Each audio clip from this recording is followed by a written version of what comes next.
ایک دوسرا طریقہ یہ ہے کہ انسان دیندار لوگوں کو اپنا دوست بنائے چن چن کے، اور ان کو بھی کہہ دے کہ بھئی آپ میرے اندر اگر کوئی عیب دیکھیں، غلطی دیکھیں تو برائے مہربانی مجھے بتا دیا کریں، کیونکہ 24 گھنٹے تو ہر بندے کو شیخ کے ساتھ رہنے کا چانس نہیں نہ مل سکتا.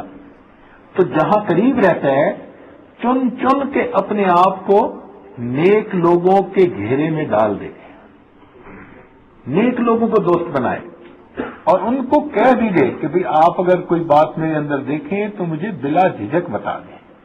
یہ جو نیک دوست ہوتے ہیں یہ بھی بندے کی اصلاح کا ذریعہ بنتے ہیں، وہ بھی اس کو اچھے مشورے دیتے رہتے ہیں. چنانچہ سیدنا عمر رضی اللہ عنہ فرماتے تھے میں اس شخص کے لیے مغفرت کی دعا کروں گا. عجیب بات کہی، فرماتے تھے میں اس شخص کے لیے مغفرت کی دعا کروں گا جو میرے پاس میرے عیبوں کا تحفہ لائے گا.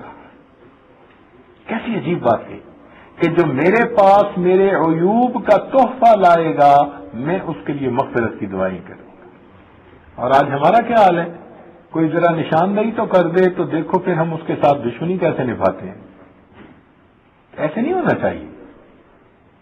تو اپنے دوستوں کو کہے کہ بھئی آپ مجھے بتاتے رہیے. چنانچہ ایک بادشاہ تھے، ان کے بارے میں آتا ہے کہ ان کے پاس علماء آتے تو وہ ان کی بڑی عزت قدر کرتے تھے، لیکن ایک عالم تھے جو بہت ہی مسکین طبیعت کے تھے. وہ جب آتے تو بادشاہ ان کو تخت پہ بٹھاتا اور خود اس کے سامنے شاگرد بن کے بیٹھتا. اب باقی علماء کو یہ بات بڑی کھٹکتی کہ خطیب شہر ہم ہیں اور مفتی اعظم ہم ہیں اور عدالت کے بڑے قاضی ہم ہیں، اور یہ ایک آ جاتا ہے خدا کا بندہ اور بادشاہ اس کو ایسے احترام سے بٹھاتا ہے کہ جیسے یہ بادشاہ ہے اور یہ اس کا غلام ہے. تو ایک دن انہوں نے پوچھ لیا کہ بادشاہ سلامت آپ ان کے ساتھ ایسا سلوک کیوں کرتے ہیں؟ بادشاہ نے کہا دیکھو میں آپ کے علم کی وجہ سے آپ کا احترام کرتا ہوں، لیکن یہ ایسا آدمی ہے کہ جو آتا ہے تو میری کوئی رعایت نہیں کرتا، میرے عیبوں کی اچھے انداز سے نشاندہی کرتا ہے. چونکہ میں اس سے فائدہ پاتا ہوں، میں اپنے آپ کو شاگرد اسے استاد سمجھتا ہوں، ان کو میں تخت پہ بٹھا کے سامنے شاگرد بن کے بیٹھتا ہوں. تو ایسے دوست بندہ بنائے کہ جو اس کی اصلاح کرتے رہیں.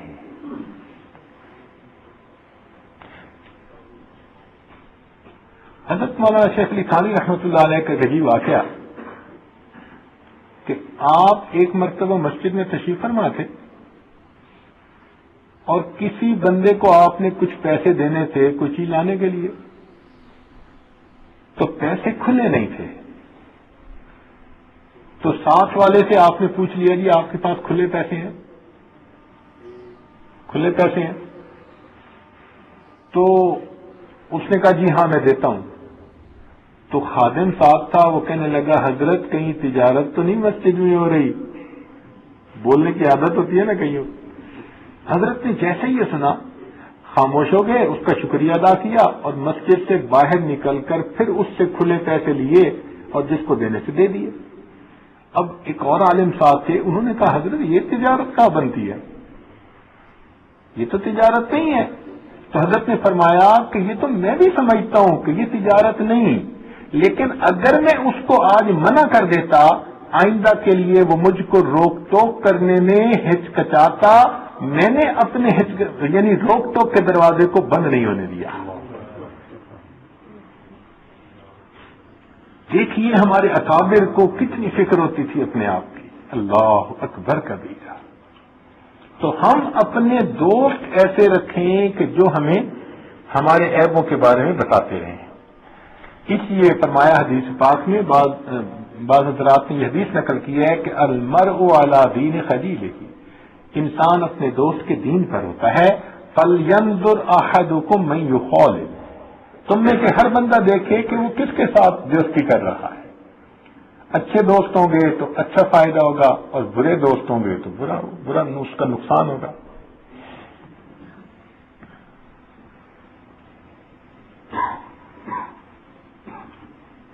سیدنا عمر رضی اللہ تعالیٰ عنہ جن کو گورنر بناتے تھے ان پہ بہت نظر رکھا کرتے تھے، بہت نظر رکھا کرتے تھے، ان کی اصلاح کیا کرتے تھے۔